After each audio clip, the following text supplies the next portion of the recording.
Hello everyone, welcome back to my channel. Today's story, The Power of Silence, a Buddha story. Let's start. Please like and subscribe my channel. In ancient India, nestled among the serene hills, there lived a wise sage named Gautama Buddha. His teachings attracted many followers who sought enlightenment, but among them was a restless young man named Arjun, whose heart was filled with turmoil. Arjun was the son of a wealthy merchant. Despite his comfortable life, he felt an insatiable emptiness within.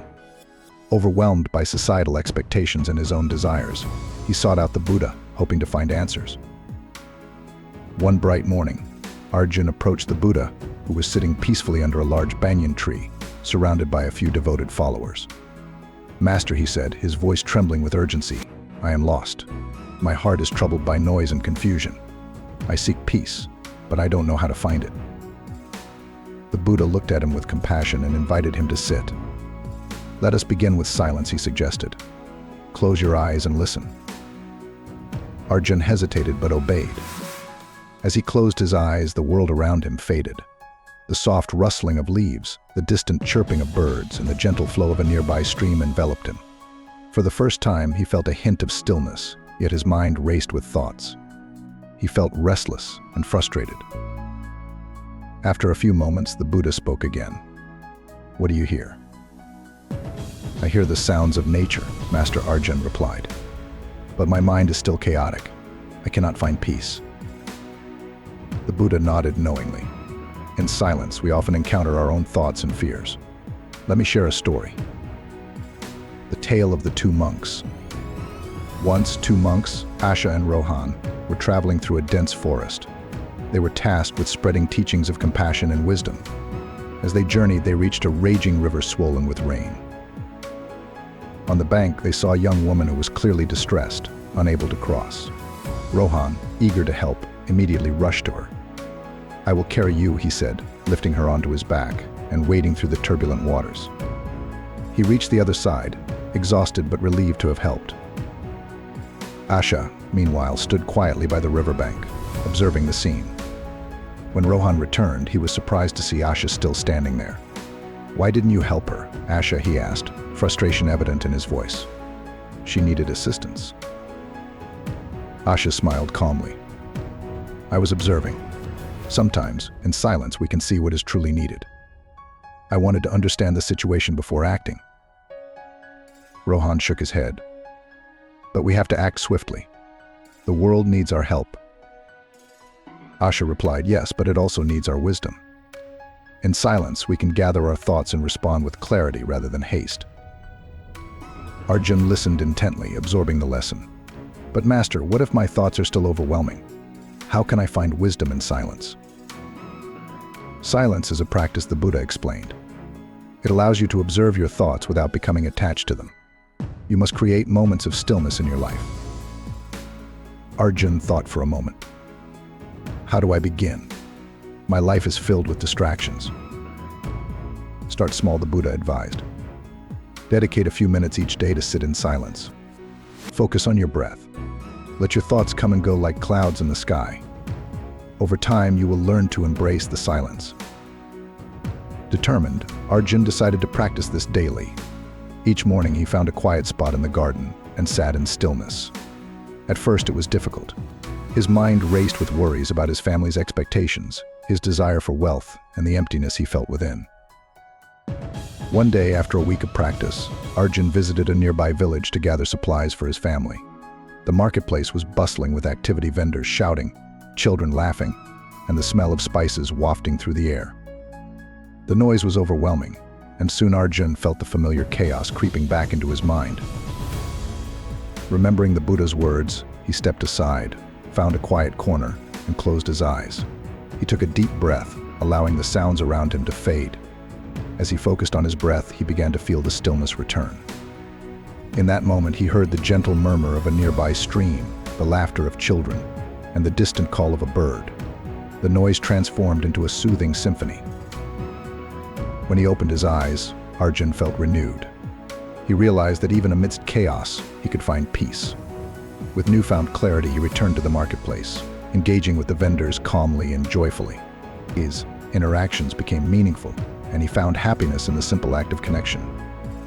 Weeks passed, and Arjun continued to practice silence. One day, while meditating in the forest, he was interrupted by a loud commotion. A group of villagers was gathered, arguing about a piece of land that had been the subject of a dispute for years. Curious, Arjun approached the crowd. Emotions ran high, accusations flew, and anger bubbled over. He felt the tension in the air and recalled the lesson of the two monks. Instead of joining the fray, he stepped back and observed. After some time, he raised his voice. "Friends, let us pause for a moment. We are all passionate about this matter, but perhaps we need to reflect rather than react. Can we take a moment of silence to gather our thoughts?" The crowd fell quiet, surprised by Arjun's suggestion. Slowly, they began to nod. As they stood in silence, Arjun closed his eyes, focusing on his breath. After a minute, he opened his eyes to see the villagers looking more composed. "We have each shared our views, but let us listen to one another without anger," he continued. "In silence, we may find a solution that brings us together rather than tears us apart." One by one, the villagers began to share their thoughts more calmly. Through the power of silence, they were able to negotiate and eventually reach a peaceful resolution. Arjun felt a sense of fulfillment, knowing he had facilitated a constructive conversation. A moment of enlightenment. As time passed, Arjun's practice of silence transformed his life. He became more patient and compassionate, earning the respect of his peers. Yet he still felt a lingering emptiness, a quest for deeper understanding. One day he returned to the Buddha, seeking further guidance. "Master, I have practiced silence and found peace in my heart, but I still feel something is missing. How can I find true enlightenment?" The Buddha smiled, his eyes filled with warmth. "You have taken significant steps, Arjun. The power of silence has helped you cultivate inner peace and clarity. Now, let us explore the depths of that silence." "Sit with me," the Buddha instructed. They settled beneath the banyan tree, and once more the Buddha invited Arjun into silence.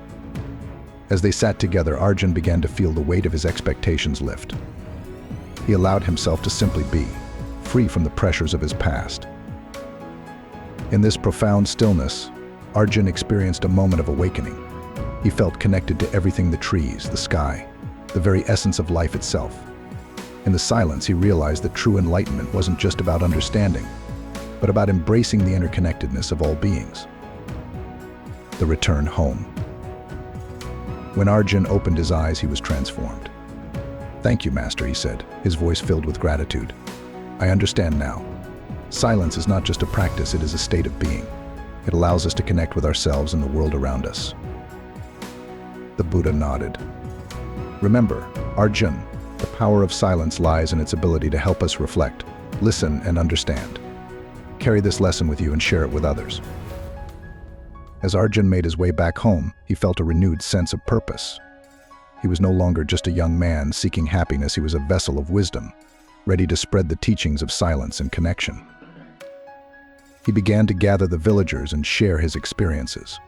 He taught them about the importance of taking moments of silence amidst their busy lives. The village transformed as people learned to listen to each other and cultivate compassion, bridging gaps and resolving conflicts with newfound understanding. A conclusion. As the years went by, Arjun became a revered teacher in his own right, much like the Buddha. The village flourished under his guidance, with the power of silence becoming a cornerstone of their community. And so, the legacy of Gautama Buddha's teachings continued, echoing through the hearts of those who embraced the quiet moments, transforming their lives and the lives of others. In the stillness, they found the loudest truths: the truth of love, connection, and the profound power of silence. Gautama Buddha's teachings, they approached him with questions about the nature of suffering and the path to enlightenment. Expecting a debate or philosophical discourse, they were surprised when Gautama Buddha chose to respond with silence. For hours, Gautama Buddha sat quietly among the ascetics, his presence a beacon of serenity amidst their fervent discussions. His silence spoke volumes, inviting the ascetics to look beyond the rigidity of their practices and to consider the middle way, the path of balance and moderation that Gautama Buddha had discovered. Slowly, the ascetics began to recognize the limitations of their extreme asceticism and the potential for spiritual growth in Gautama Buddha's teachings. In the profound silence that enveloped them, They found a new perspective, a middle path that embraced both inner cultivation and compassionate engagement with the world. Through these and many other encounters, Gautama Buddha's use of silence transcended cultural, linguistic, and intellectual barriers. His silence was not passive or empty, it was a potent tool for teaching, awakening insight, and nurturing profound transformations in those who were ready to listen with their hearts. Ultimately, Gautama Buddha's life and teachings remind us that the power of silence lies not in the absence of words, but in the depth of presence and wisdom it conveys. It is a silence that invites us to look within, to confront our illusions and attachments, and to awaken to the truth of our interconnectedness with all beings.